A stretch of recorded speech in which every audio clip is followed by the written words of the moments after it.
The Los Angeles Lakers. The Lakers are a team that going into every season always have very high expectations, whether that's winning a championship or making it to the playoffs.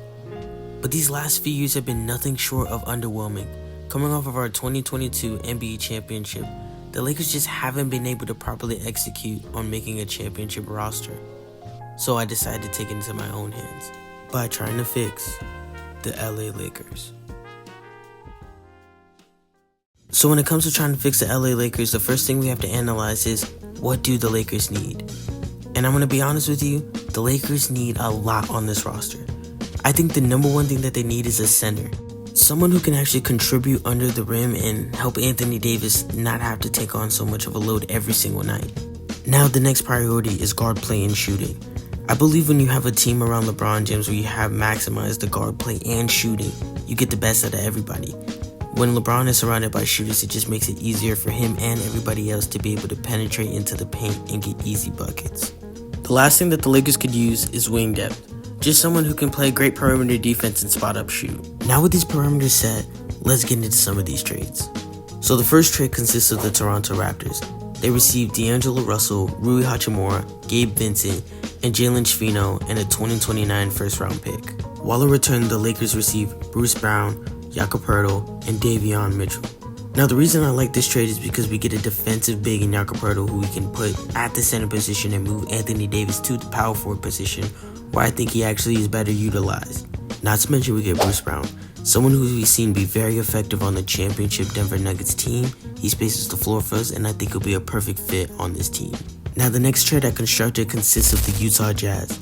The Los Angeles Lakers receive Colin Sexton, Jordan Clarkson, Drew Eubanks, and Walker Kessler.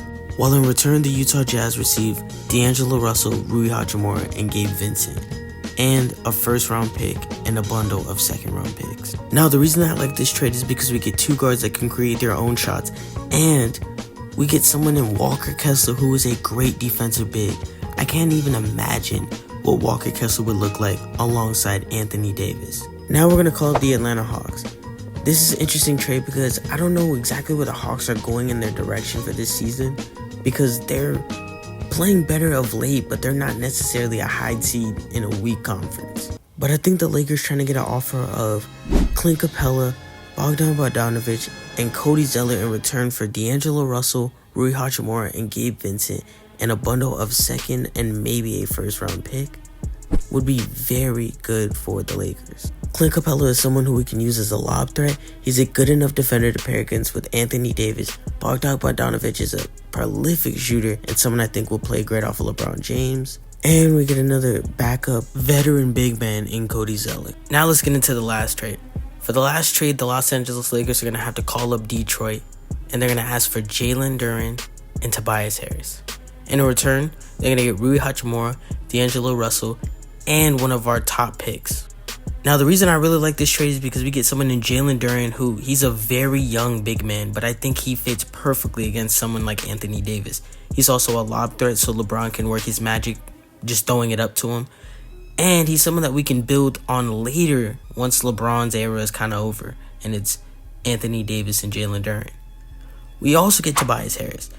Now I know Tobias Harris doesn't have the best history going back to the 76ers, but I don't think we necessarily need him to do all that. If he could give us 13 to 14 points per game, just be someone who can spread the floor and be an efficient shooter, I think that's all we really need. And I know he's making a lot of money, but in this day and age of the NBA, everybody's going to be making a lot of money no matter who we really acquire. But those were the trades for the video. Let me know what you guys think, and let me know if you guys have any other trades and which trade out of this video was your favorite and you think would be the best for the Lakers. I'm back, trying to be more consistent now.